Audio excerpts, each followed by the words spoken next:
माननीय सदस्यहरू, माननीय परराष्ट्र मन्त्री डाक्टर आर्जु राणालाई परराष्ट्र मन्त्रालय सम्बन्धी विनियोजन शीर्षकहरूमाथिको छलफलमा उठेका प्रश्नहरूको जवाफ दिन अनुमति दिन्छु।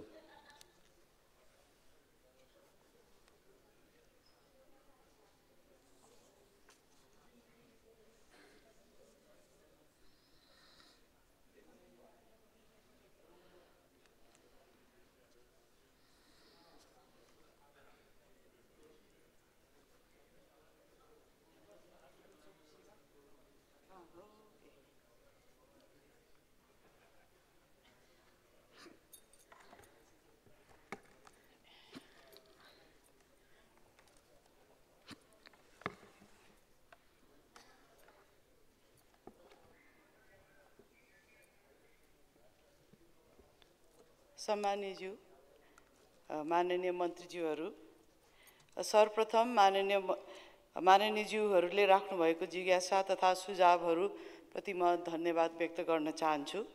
परराष्ट्र मन्त्रालयले हाल इजरायल इरान बीचको उत्पन्न द्वन्द्व र यसका सम्भावित प्रभावलाई अत्यन्त गम्भीरताका साथ लिँदै ती क्षेत्रहरूमा रहेका नेपाली नागरिकहरूको सुरक्षालाई उच्च प्राथमिकताका साथ राख्दै कार्य गर्दै आइरहेको यहाँहरूलाई पनि सर्वविदितै होला।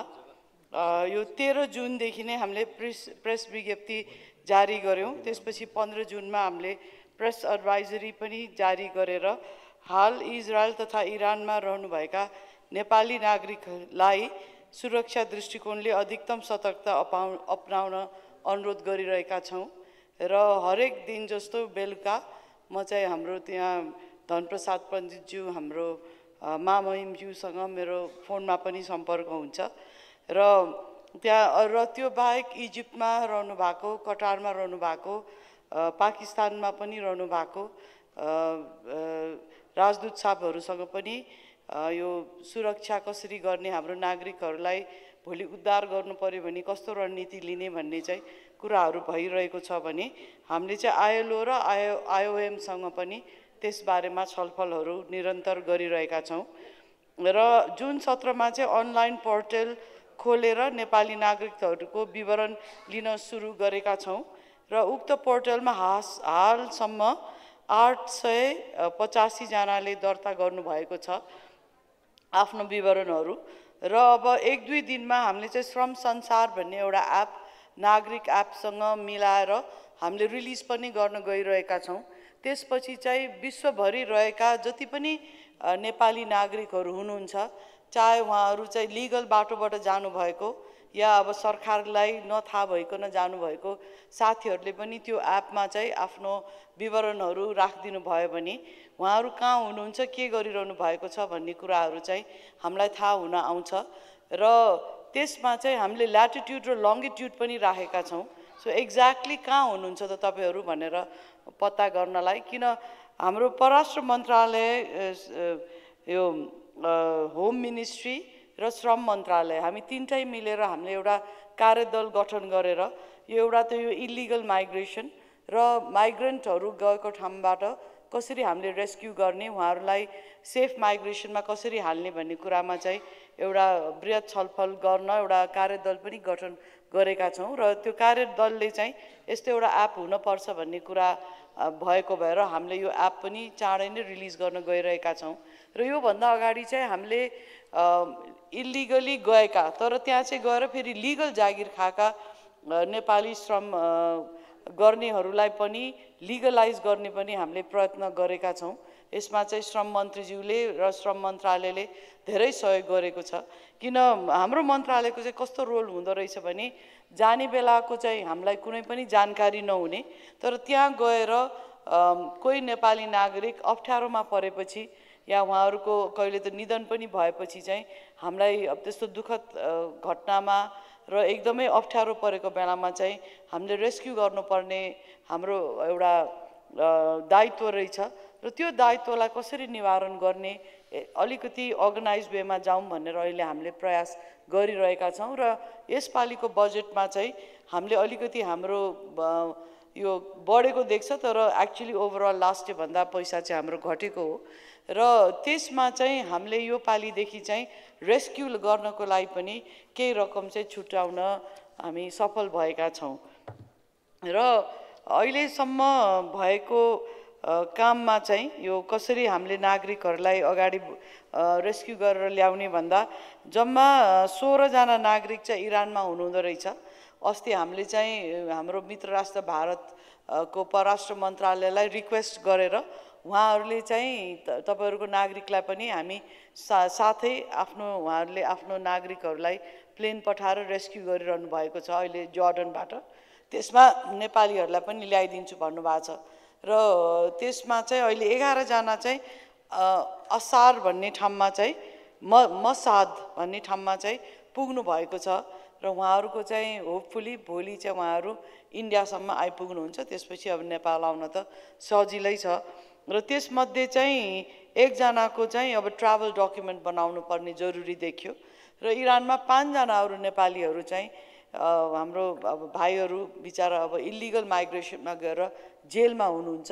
उहाँहरूलाई पनि हामीले यही मौका पारेर उहाँहरूलाई रेस्क्यु गरेर ल्याउन सकिन्छ कि भनेर हामी त्यसमा पनि प्रयत्न गरिरहेका छौँ र अब चाहिँ हामीले एउटा र्यापिड रिस्पोन्स टिम पनि गठन गर्ने चाहिँ प्रयास गरिरहेका छौँ किन एकदमै चाँडै चाहिँ यस्तो केसहरू आउने र अस्ति हिजो पनि एकजना सांसदले भन्नुभयो कि एउटा लास पनि अड्केर बसेको छ भनेर त्यसलाई पनि हामीले चाहिँ कसरी अब यो बिसाइड्स त्यो श्रमबाट आउने पैसा बाहेक एक्स्ट्रा पैसाको लागि पनि हामीले पहल गरिरहेका छौँ र यो सेफ माइग्रेसन सम्बन्धी चाहिँ यहाँ अब यत्रो हामी माननीयहरू हुनुहुन्छ हामी सबै एकदमै लोकल लेभलमा कनेक्टेड छौँ तर हामीले पनि हामी इच एन्ड एभ्री जनाले पनि यो सेफ माइग्रेसन सम्बन्धी र अनसेफ माइग्रेसन सम्बन्धी चाहिँ ग्रासरुटमै एउटा कार्यक्रम चाहिँ लग्नुपर्छ। अघि न यो दिशामुक्त क्षेत्रको कार्यक्रम हाम्रो नेपालमा एकदमै सक्सेसफुल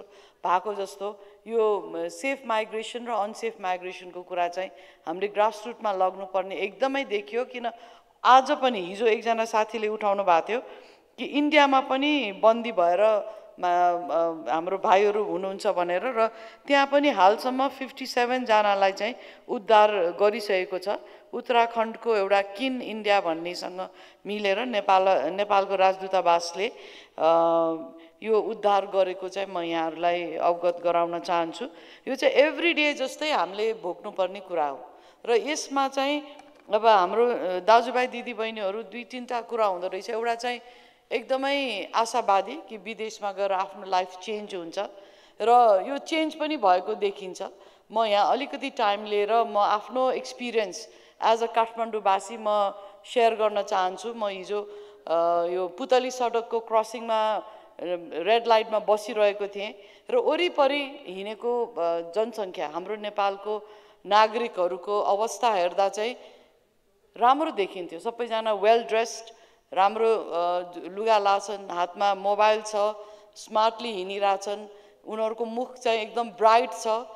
त्यस्तो चाहिँ अहिलेको अवस्था छ तर म आफ्नो बाल्यकाल या युवाका अवस्थामा पनि त्यही पुतली सडकमा धेरै अब मोटरमा बस्दाखेरि गाडीमा बसेर हेर्दाखेरि चाहिँ त्यो बेलामा डोको बोकेको नाङ्लो पसलेहरू र खर्पन बोकेको खुट्टामा जुत्ता नभएको र च्यातेको लुगा लाएको र निन्याउरो मुख भएको कपाल पनि नकोरेको हाम्रो नागरिकहरू चाहिँ त्यही पुतली सडकमा मलाई देखेको याद छ। भन्दा धेरैजनाको मैले मेरो पिएलाई भने हेर कमल यिनीहरू सबैको चाहिँ कोही न कोही विदेशमा छ जस्तो छ। कोही चाहिँ त्यहाँ कन्सल्टेन्सीमा आए होलान्, कोही चाहिँ पढिरहेछन् र कोही चाहिँ अब विदेशमा जाने क्रममा छन् या विदेशमा गएको पैसाबाट यिनीहरू पढिरहेछन् र यसलाई चाहिँ हामीले सबै पलायन भयो एकदमै यो खतमै भयो भनेर सोच्नु हुँदैन किन हाम्रो विकासको क्रम त्यही छ। हाम्रो मान्छे अब राम्रो पढे लेखे छ भने उनीहरूलाई कहीँ राम्रो ठाउँमा जागिर पाउँछ भने किन जाँदैनन्?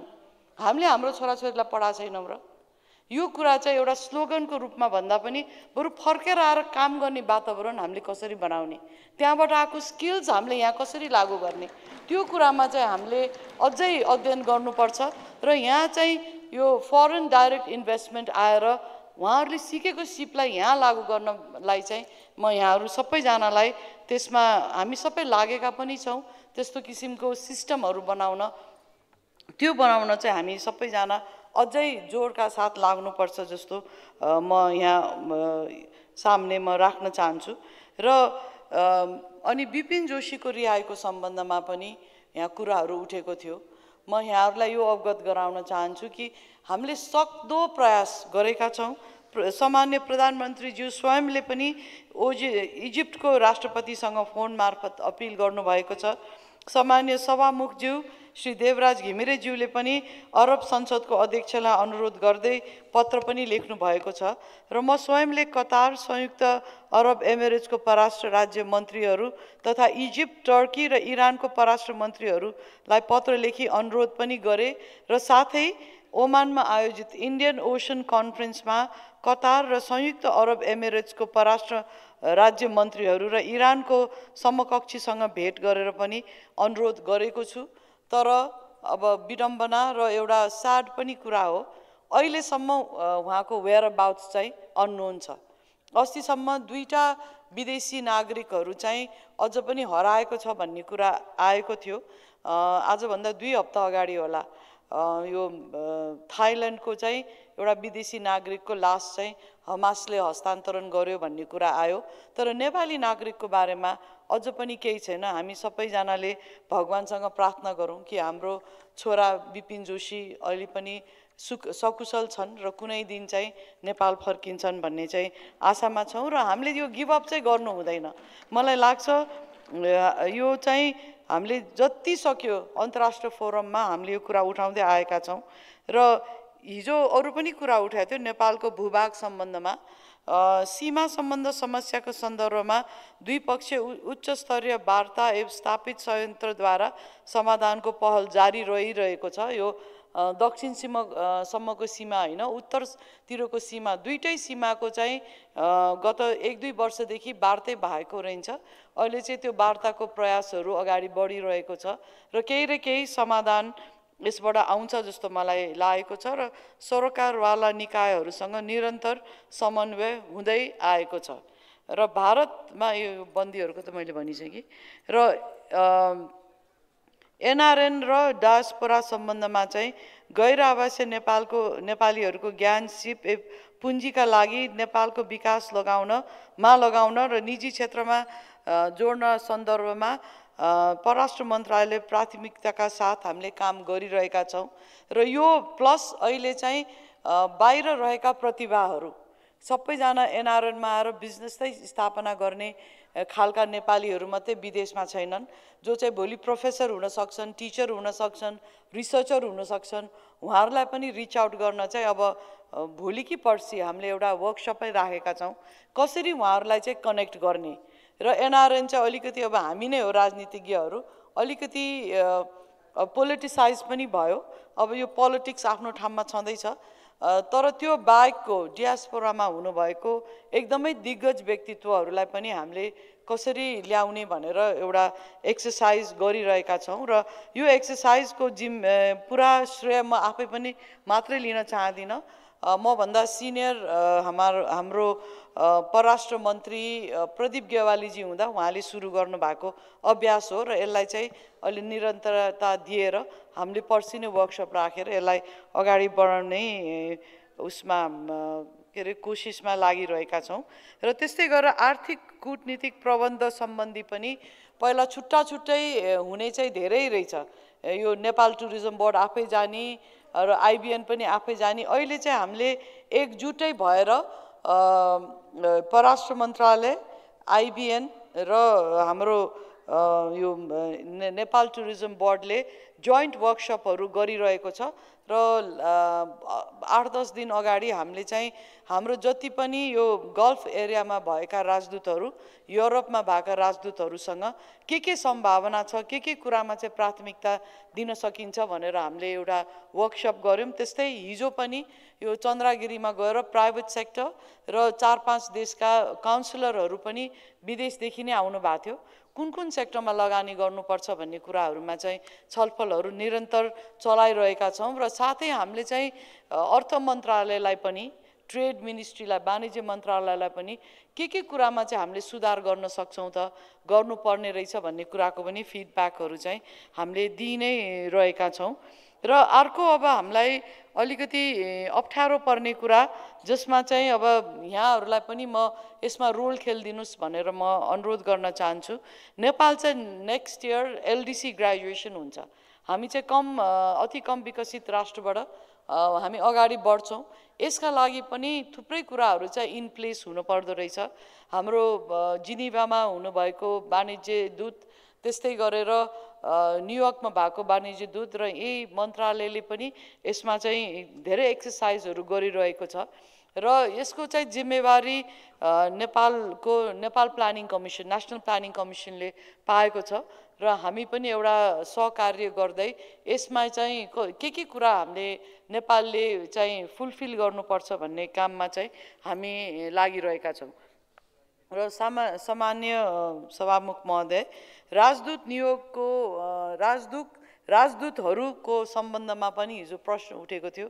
के गरिरहेछन्, उहाँहरूलाई कसरी नियुक्त गरिन्छ भन्ने कुराहरू छ। र यहाँ एउटा चाहिँ राजदूत नियुक्ति सम्बन्धी निर्देशिका छ 2075 को र यही नै यो र प्रचलित कानुन अनुसार नै राजदूतहरू नियुक्त भएका छन् र पार्लियामेन्ट्री हियरिङ कमिटी नै हुन्छ र यो राजदूत नियुक्ति चाहिँ एकदमै राम्रो किसिमले एकदमै पारदर्शी हिसाबले भएको जस्तो मलाई लाग्छ। एक दुईजनाले त अब त्यहाँ सबै फुलफिल नगर्न सक्नु भएको भएर विथड्र पनि गरेको थियो र यो पनि गभर्नमेन्टको एउटा कमिटमेन्ट हो कि जे चाहिँ कानुनमा छ त्यही नै हामी पालना गर्छौँ भन्ने हाम्रो कमिटमेन्ट हो। र अहिले चाहिँ हामीले अनरी काउन्सिलहरू पनि नेपालले विदेशमा नियुक्ति गर्ने अनरी काउन्सिलको पनि एउटा स्ट्यान्डर्ड हुनु पर्यो भनेर त्यसको पनि रिभाइज भएर अब चाँडै नै पास हुन्छ र त्यसमा पनि हामी चाहिँ एकदमै गम्भीर छौँ। किन राजदूत नियुक्ति गर्दा हामीले यत्रो माइक्रोस्कोप ल्याएर म्याग्निफाइङ ग्लास ल्याएर हामी गर्छौँ भने यो महावाणिज्य दूत भनेर भनिन्छ, हुन त अनरी काउन्सिलर हो, उहाँलाई नियुक्ति गर्दा पनि त्यस्तै स्ट्रिन्जेन्ट क्राइटेरिया हुनुपर्छ भनेर चाहिँ हामी लागिरहेका छौँ। र म यहाँहरूलाई के पनि अवगत गराउन चाहन्छु भने हाम्रो जति पनि राजदूतहरू हुनुहुन्छ, राजनीतिक नियोगमा हुनुभएका कर्मचारी साथीहरू हुनुहुन्छ, उहाँहरू जम्मा 4 जना हुनुहुन्छ। 3 जना 4 जना बाहेक धेरै ठाउँमा अब दिल्ली र चीनमा चाहिँ अलि धेरै छ, अरू ठाउँमा धेरै कम हुनुहुन्छ र उहाँहरूले पुरा काउन्सिलर सेवा पनि दिनुपर्छ। खालि यो भिजा पासपोर्ट मात्रै र आफू गएर आफ्नो देशको प्रस्तुति मात्रै गर्ने होइन कि अहिले अब हाम्रो ठुलो डियास्पोरा छ, उहाँहरूको लागि पनि सेवा प्रदान गर्ने काम चाहिँ हाम्रो राजदूतावासहरूले दिइरहेको छ। र मलाई अब यहाँ सबैले आफ्नो दुःख सुखको कहानी बाँडा भएर मलाई पनि आफ्नो दुःखको कहानी चाहिँ बाँड्न मन लाग्यो कि हाम्रो राजदूतावासहरू चाहिँ हाम्रो वडा कार्यालय भन्दा पनि कति देशमा चाहिँ राम्रो स्थितिमा छैन र यो चाहिँ एकदमै दुःखको कुरा हो। म अस्ति जापानकै राजदूतावासमा गएको थिएँ, हुन त पहिला पनि म धेरै जान्थेँ, तर त्यो बेलामा त आमाको छोरी भएर म कहिले पनि राजदूतावास गएको रहन्छु। यो पालि गएको त म त एकदमै डिप्रेस्डै भएर आएँ। यो फाइलको चाङ त कति छ भने मान्छे बस्ने ठाउँ पनि छैन, यत्रो कुखुराको खोरभन्दा सानो राजदूतावास। अब अलमोस्ट 3,50,000 नेपाली पुगिसक्यो, बस्ने ठाउँ पनि छैन र यो पालि चाहिँ अब हामीले मुभ गर्ने भनेका छौँ। र मैले त्यो चाहिँ कहाँ ठ्याक्क तुलना गरेँ भने मेरै क्षेत्रको 4 नम्बर वडामा यो वडा कार्यालय खोल्न मलाई भवन यो उद्घाटन गर्न बोलाएको थियो। त्यो वडा कार्यालय त हाम्रो एकदमै राम्रो थियो, तर त्यो राजदूतावास हेर्दा त त्यो त विदेशमा नेपालीहरूको बारेमा उनीहरूले हेर्ने एउटा चित्रण हो नि। नेपाल देशलाई उनीहरूले कस्तो एउटा इज्जत दिएर हामीलाई रिगार्ड गर्छन् जापानिजहरूले। सो त्यो राजदूतावास चाहिँ अलि राम्रो हुनुपर्छ भन्ने चाहिँ मेरो एउटा यहाँ बिन्ती पनि छ, आग्रह पनि छ। र यो पालि चाहिँ त्यही अनुसार दिल्ली र बेजिङको राजदूतावासहरूलाई चाहिँ हामीले एकदमै मर्मत गर्ने भनेर पैसा चाहिँ हालेका छौँ। त्यति धेरै पैसा चाहिँ होइन, तर एटलिस्ट डिपिआर चाहिँ बनाएर, किन त्यो दिल्लीको राजदूतावास पनि कस्तो छ भने भुइँचालो आयो भने त्यहाँ भएभरको सबैजना, किन त्यो त राणा टाइममा बनाएको, सो त्यस्तो चाहिँ हाम्रो स्थिति छ। त्यस हुनाले यहाँहरूले चाहिँ राजदूतावासको स्थितिलाई पनि कहिले कहिले उठाइदिनु हुन म अनुरोध गर्न चाहन्छु, किन तपाईँले उठाउनु भयो भने हामीलाई चाहिँ एकदमै बल पुग्छ र तपाईँहरू आफै पनि जानु भएको छ कति ठाउँमा। तर एउटा चाहिँ मैले भन्नै पर्ने कुरा चाहिँ हाम्रो अब सायद त्यो एकदम स्पेसलाइज मिनिस्ट्री भएर होला, मलाई चाहिँ जति एउटा मन्त्रीलाई दिनुपर्ने सहयोग हो त्यो चाहिँ परराष्ट्र मन्त्रालयका साथीहरूले चाहिँ एकदमै मलाई एउटा गाइड गर्ने, मलाई इनपुट्स दिने चाहिँ एकदमै राम्रो गर्नुभएको छ र उहाँहरूलाई म धन्यवाद पनि दिन चाहन्छु। अब बोनस बाँड्न मिल्दैन, गभर्मेन्ट हो, तर एकदमै राम्रो काम चाहिँ उहाँहरूले गरेको चाहिँ म यहाँ कुराहरू राख्न चाहन्छु। तर त्यो भन्दा भन्दै हिजो एकजना साथीले उठाइदिनु भयो र म उहाँलाई धन्यवाद पनि दिन चाहन्छु। साँच्चैकै हाम्रो परराष्ट्र मन्त्रालयमा इन्स्टिट्युसनल मेमोरी भन्ने कुनै कुरै छैन, कुनै पनि डिजिटल आर्काइभिङ पनि छैन, रेकर्ड म्यानेजमेन्ट पनि छैन। 1950 को ट्रिटी पनि हामीसँग छैन। त्यो उहाँ आर्काइभ्समा गएर हेर्नुपर्छ भनेर साथीहरूले भन्नुभयो। त्यस हुनाले यो वर्षदेखि चाहिँ हामीले एउटा आर्काइभिङ गर्ने चाहिँ डिजिटल आर्काइभिङ गर्ने चाहिँ एउटा प्रयत्न गरेका छौँ। त्यसमा पनि तपाईँले कहिले कहिले सुपरभाइज गरिदिनु भयो भने मैले पनि अलिकति ल चाँडै गरौँ है भन्न पाउँथेँ। र यो शीर्षकमा पनि अलिकति बजेट चाहिँ यो पालि राखेका छौँ र हाम्रो यसो हेर्दाखेरि चाहिँ बजेट बढेको जस्तो देखिन्छ, तर यसको चाहिँ यो हाम्रो जुन चाहिँ हामीले ओएनएम गरेर यो पालि चाहिँ अलिकति काउन्सलेटहरू एड गरेका छौँ, अलिकति स्टाफहरू एड गरेका छौँ, ती नै गएको छ हाम्रो पैसा।